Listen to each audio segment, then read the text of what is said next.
Japanese Prime Minister Yoshihide Suga is in Washington for talks with U.S. President Joe Biden amid China's mounting criticism of Tokyo's plan to release Fukushima nuclear waste into the Pacific Ocean.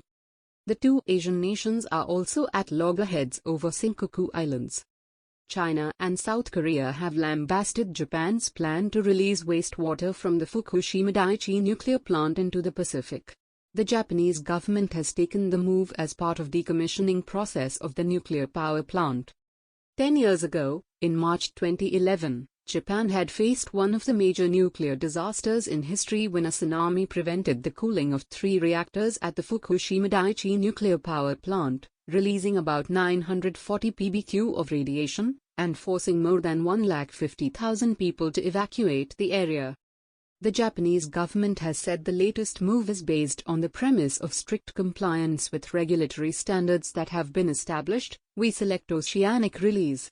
Washington has supported Tokyo's decision and appreciated its commitment to transparency. Another bone contention between Beijing and Tokyo is Senkaku Islands in the East China Sea. China calls this string of uninhabited islands the Diaoyu Islands. While it is under Japanese administrative control, China continues to stake claim to the Diaoyu Islands. Japan established a defense identification zone over these islands in 1968 to safeguard its territorial sovereignty. To further its expansionist idea, China declared its own defense identification zone in 2013 which overlaps that of Japan. According to Beijing, any aircraft or ship entering this area must notify Beijing beforehand.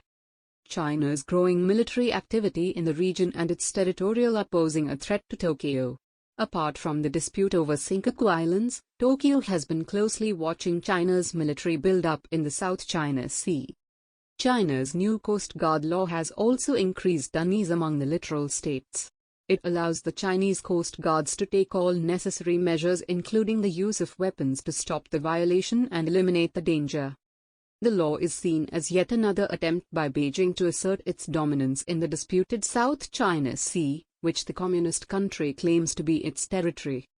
News agency AP quoted Suga as saying that he hopes to reaffirm the Japan-US alliance's strong bond and discuss a multinational effort to defend democratic values and counter China's growing global influence and disputed territorial claims.